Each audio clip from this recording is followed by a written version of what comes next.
पुढील 5 राशीसाठी पुढचे 2.5 महिने खूप महत्वाचे आहेत. का महत्वाचे आहेत? कारण गुरुने केलाय मिथुन राशीमध्ये मार्गक्रमण.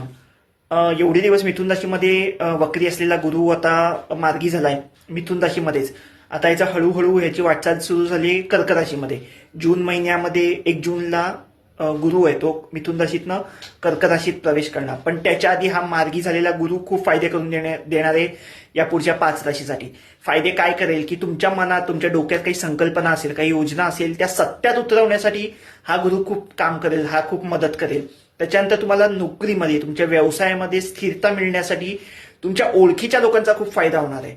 आणि अर्थातच तुमच्या नोकरी व्यवसायात तुमच्या करिअरमध्ये स्थिरता आली की आपोआप पुढे पैशाची जी गोष्ट आहे ती सुकर होऊ शकेल. त्याच्यात सुद्धा आर्थिक सुबत्ता तुम्हाला वाढेल. बरं, आता ह्या 5 राशी कुठल्या आहेत तर मिथुन, सिंह, तूळ, धनु आणि कुंभ, लग्न आणि चंद्रराशी, या 5 राशी, या मुख्य 5 राशींना या मार्गी गुरुचे खूप फायदा होणार आहे. त्याच्यामुळे माझं सांगणं आहे की गुरुचं असं आहे की गुरु तुम्हाला संधी देत असतो, संधी खूप देत असतो. त्या संधीचं सोनं करायचं की ती संधी मातीत लोळवायची हे आपल्या हातात आहे.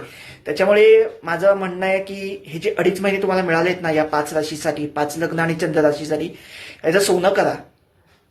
भले एखादी तुम्हाला ऑफर आली आहे, तिकडे पगार कमी आहे, पण ती ऑफर घ्या तुम्ही. असं होईल की कदाचित तिकडे तुमचा पगार वाढवू शकेल, चांगली पोझिशन मिळवू शकेल, काही ना काही चांगलं तुम्हाला मिळू शकेल. त्याच्यामुळे आलेली संधी सोडू नका, त्याचं सोनं करून घ्या. बाकी पुढे सगळं काही छान होण्याचे तुमचे प्रयत्न असेच चालू ठेवा. All the best.